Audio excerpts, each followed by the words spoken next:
জয় কর্ণফলদাতা গ্রহ শনি মহারাজের জয়, জয় অঞ্জলি পুত্র মহাবলী বজরং বলী হনুমানজির জয়। হরে কৃষ্ণ, রাধে রাধে।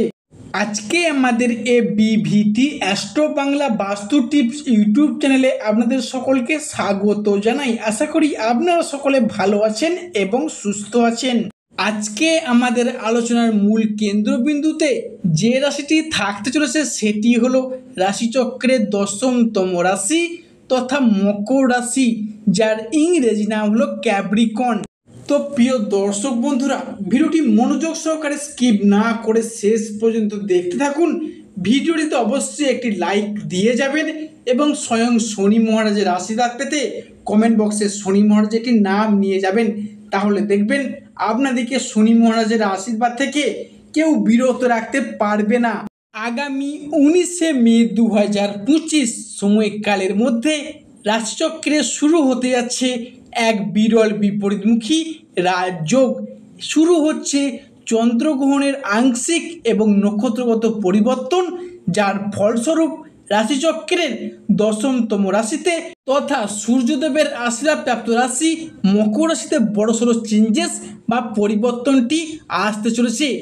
আগামী 19শে মে 2025 বৃহস্পতি ও সূর্যের রাশিগত ও নক্ষত্রগত পরিবর্তন ঘটতে দেখতে পাবো এবং আগামী 18ই মে 2025 রাহু কেতু রাশিগত পরিবর্তন এবং কেতু বর্তমানে মকর রাশি বা ক্যাপ্রিকন রাশিকে ছেড়ে দিয়ে চলে যাবেন কুম্ভ রাশিতে। জ্যোতিষশাস্ত্র মতে মহাকুম্ভের এই মহা সময়ে 147 বছর পর কালপুরুষের রাশিচক্রে আসতে চলেছে বিশাল বড় একটা চেঞ্জেস বা পরিবর্তন। জ্যোতিষ পরশুরীয় সিদ্ধান্ত মতে এই দিনটি থেকেই রাশিচক্রে শুরু হতে যাচ্ছে এক বিরল বিপরীতমুখী যোগ। এই বিশেষ দিন থেকেই কিন্তু সূর্য, চন্দ্র ও পৃথিবী একই সরলরেখায় অবস্থান করবে এবং সৃষ্টি করবে এই রাশির সাপেক্ষে ত্রিগ্রহী যোগ। এরই সাথে বৃহস্পতি আপনার রাশির পঞ্চমে দৃষ্টি প্রদান করে আপনার রাশির তথা মকর রাশিতে সৃষ্টি করতে চলবে নবপঞ্চম মালব্য যোগ। আজকে মকর রাশি রাশিফলের আলোচনায় আমাদের আলোচ্য বিষয়টি হলো মকর রাশি বা মকর লগ্নের জাতক বা জাতিকারা হয়তো জেনে গেছেন আপনার রাশির পক্ষে শেষ হতে চলেছে শনির সাড়েসাতি, যার প্রভাবে শনিদেব আগামী 32.5 বছরের জন্য মকর রাশিকে ছেড়ে দিয়ে অন্য রাশিতে প্রবেশ করতে চলবেন, যার কারণে আজ থেকে আগামী সময়কালটির গুরুত্ব বেড়েছে প্রচুর, যার মারফত মকর রাশির জাতক বা জাতিকাদের জনজীবনে এগিয়ে যাওয়ার কয়েকটি স্বপ্ন পূরণ হতে চলেছে। কারণ এরপরই মকর রাশি সাপেক্ষে গ্রহগতির যে অবস্থান শুরু হয়েছে তা অত্যন্ত গুরুত্বপূর্ণ, যার কারণে কিন্তু আপনাদের ভাগ্যে বড়সড় পরিবর্তন দেখতে পাবেন বা অনেকের ক্ষেত্রে কিন্তু সেই শুভ যোগটি 19শে মের আগে রাত থেকেই শুরু হয়ে গেছে।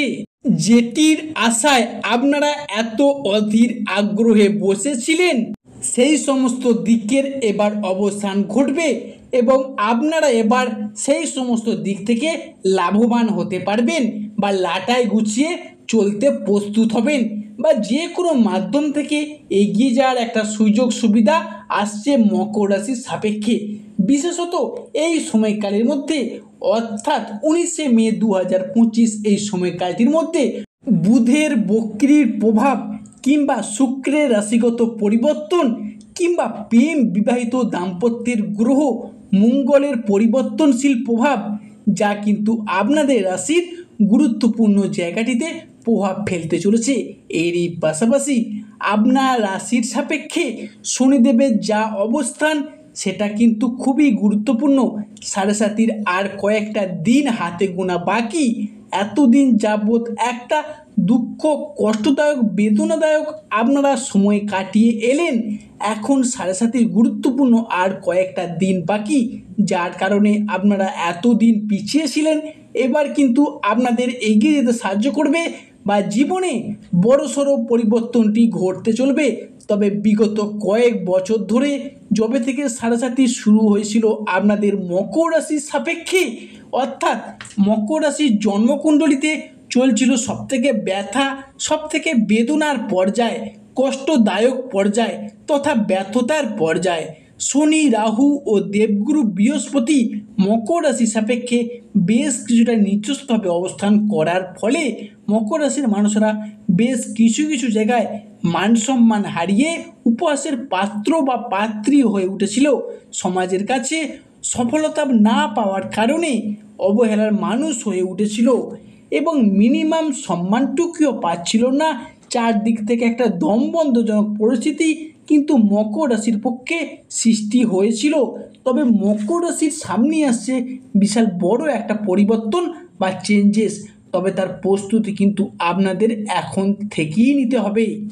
তবে আজকের মূল আলোচনায় যাওয়ার আগে আপনাদের সর্বপ্রথমে জানিয়ে রাখি 19শে মে 2025 আগের সময়কালটি পর্যন্ত আপনাকে বেশ কিছু জায়গায় সাবধানতা অবলম্বন করে চলতে হবে।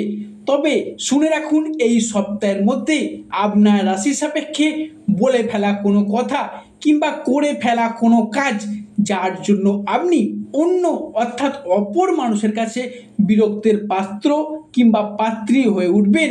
এই সময়কালের মধ্যে রাহু আপনার রাশির সাপেক্ষে সেকেন্ড হাউসে থাকার কারণেই হঠাৎ করেই অসংযতপূর্ণ কথা বলে ফেলা, বদমেজাজি ভাব, তর্কে বিতর্কে জড়িয়ে পড়া, এই বিষয়টা কিন্তু আপনার ক্ষেত্রে বৃদ্ধি পেতে লক্ষ্য করতে পারে বা ঘটতে দেখা যেতে পারে। সেদিক থেকে আপনারা একটু সাবধানতা সচেতনতা অবলম্বন করে চলবেন। তবে আপনি হয়তো চান না রাগী ভাব দেখাতে, বদমেজাজি ভাব দেখাতে, তবে কি করবেন বলুন, রাহুর স্বভাবটাই তো এরকম। আপনি এই বিষয়টার প্রতি একটু সতর্কতা বা সচেতনতা অবলম্বন করে চললে সেটা আপনার পক্ষেই ভালো হবে। এছাড়াও আপনাদের আরও একটি বিষয় সতর্কতা অবলম্বন করে চলতে পারলে সেটা আপনার পক্ষে মন্দ হবে না। সেটি হলো শনির সাড়ে সাতির দ্বিতীয় চলন চলাকালীন একঘেয়েমি ভাব, অন্যমনস্ক হয়ে যাওয়া, লেজিনেস ভাব, এটা কিন্তু বৃদ্ধি পেতে পারে। বা কোনো কাজ করব বলে করা হয়ে উঠছিল না, আজ করব, কাল করব, পরশু করব, এই বলে কাজগুলি জমে যাচ্ছিল, কাজগুলি পেন্ডিং থেকে যাচ্ছিল। তো এই বিষয়টার প্রতি একটু সাবধানতা অবলম্বন করে চলবেন। সময়ের কাজ সময়ে করুন, নিজের কাজ নিজে করুন, দেখবেন আপনি একদিন সফলতার শীর্ষে অবশ্যই পৌঁছে যেতে পারবেন।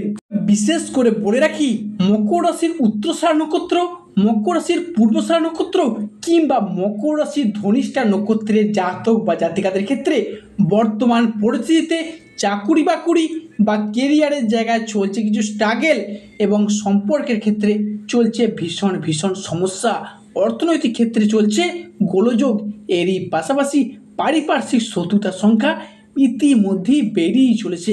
অন্যদিকে শরীরের অবস্থা মাঝে মধ্যে দুর্বল ভাব দেখা দিচ্ছে, অর্থ ইনকাম হলেও অর্থ সেভিংস কিছুতেই হচ্ছে না, এই সব দিকে চলছে কিছু প্রবলেম, কিছু সমস্যা। তবে মনে রাখবেন, আগামী 19শে মের পর থেকে আপনারা কিন্তু সেই সমস্ত দিক থেকে এবার আশার আলো দেখতে পাবেন, অর্থাৎ সমস্ত সমস্যাকে কাটিয়ে এগিয়ে এসে সফলতার শীর্ষে উঠতে পারবেন। যেহেতু মকর রাশির ক্ষেত্রে সাড়ে সাতির শেষ হয়ে গিয়েছে, প্রথমে সম্পর্কের জায়গাগুলিতে আসছে বিশাল একটা পরিবর্তন, সম্পর্কের জায়গাগুলিতে ভীষণভাবে ইমপ্রুভমেন্ট কিন্তু এবার বৃদ্ধি পেতে লক্ষ্য করে যাবে। তবে রিলেশনশিপ অর্থাৎ যে কোনো মানুষের সাথে সুসম্পর্ক বা সম্পর্কের জায়গা যথেষ্ট পরিমাণে একটা খারাপ হয়েছিল, গণ্ডগোলের সৃষ্টি হয়েছিল, কাছের মানুষ, আপনজন, ভীষণ প্রিয় বন্ধু, এমনকি আত্মীয় কুটুম্ব পর্যন্ত যাদের সঙ্গে একটা ডিস্ট্যান্সের সৃষ্টি হয়ে গিয়েছিল, সেই সমস্ত মানুষজনদের ক্ষেত্রে সেই সমস্ত মানুষজনদের সাথে একটা ক্লোজনেস এবং আরও একবার ঘনিষ্ঠতা লক্ষ্য করা যেতে পারে। এবং পরবর্তী পরিবর্তনটি হলো মকর রাশির সাপেক্ষে দ্বিতীয় ও তৃতীয় ঘর যোগাযোগ বৃদ্ধির ঘর, অর্থাৎ জনসংযোগ বৃদ্ধির ঘর। তাই এই মুহূর্তে দাঁড়িয়ে আপনার রাশির সাপেক্ষে জনসংযোগ বৃদ্ধি পাবে, অর্থাৎ পাবলিক রিলেশন বৃদ্ধি পাবে। তো আপনি কিন্তু এই সময়টির মধ্যে, অর্থাৎ মনে রাখবেন 19শে মে 2025 এই সময়কালটির মধ্যে মুখের বাক্যের মাধ্যমে, লক্ষ্যে বোঝানোর মাধ্যমে অনেক অনেক সমস্যার সমাধান করে নিতে পারবেন। এরই সাথে বলে রাখি, এমনও কিছু মকর রাশির জাতক বা জাতিকা রয়েছেন যারা রাজনীতি বা পলিটিক্সের সাথে যুক্ত আছেন তাদের ক্ষেত্রে কিন্তু এই সময়টাকে শ্রেষ্ঠ সময় বলে গণ্য করা হচ্ছে। আপনারা আপনাদের জনসংযোগ বৃদ্ধির কাজে লেগে থাকুন, দেখবেন অতি অল্প সময়ের মধ্যেই আপনারা সফলতার শীর্ষে উঠতে পারবেন বা সাফল্যের চাবিকাঠিটি হাতে নিয়ে আসতে পারবেন। এছাড়াও আপনার রাশির সাপেক্ষে পরবর্তী ঘটতে চলা পরিবর্তনটি হলো রাহু ট্রানজিট বা স্থান পরিবর্তন। এতদিন আপনার রাশির সেকেন্ড হাউসে রাহু বসেছিল এবং সেখান থেকে কুনজর দৃষ্টি দিয়ে নানান প্রবলেম, নানান বাধার বা নানান প্রবলেম ফেস পর্যন্ত করতে হয়েছে। তাই এরপর বড় পরিবর্তনটি আসছে, কারণ রাহু প্রবেশ করতে চলেছে মকর রাশির 11th হাউস বা 12th হাউসে, যার ফলস্বরূপ ব্যবসাপাতির জায়গায়, বিদেশ যাত্রা, কর্মের জায়গায় কিংবা লটারি প্রাপ্তি, শেয়ার মার্কেটের জায়গায় রাহু শুভ দৃষ্টি দিয়ে শুভ ফলাফলটি দিয়ে যাবে। বা মকর রাশির মানুষদের এতদিন যাবৎ যারা বিদেশ যাত্রার পথে বাধার সম্মুখীন হয়েছিলেন, বিদেশ যাত্রার জন্য ওয়েট করেছিলেন, তাদের জন্য বিদেশ যাত্রা, অর্থাৎ বাড়ির বাইরে হোক, এলাকার বাইরে হোক, দেশের বাইরে হোক বা রাজ্যের বাইরে হোক, তাদের জন্য শুভ পরিবর্তনটি আসছে এবং বিদেশে গিয়ে মুনাফা অর্জনের পথে শুভ যোগটি কিন্তু লক্ষ্য করা যাচ্ছে। এছাড়াও কিন্তু এরপর থেকে আপনার রাশির অর্থাৎ মকর রাশির মানুষরা এলাকার মধ্যে হোক বা এলাকার বাইরে হোক চাকরি প্রাপ্তি করতে পারবেন। সর্বশেষে শনি মহারাজের আশীর্বাদ পেতে কমেন্ট বক্সে শনি মহারাজের একটি নাম নিয়ে যাবেন।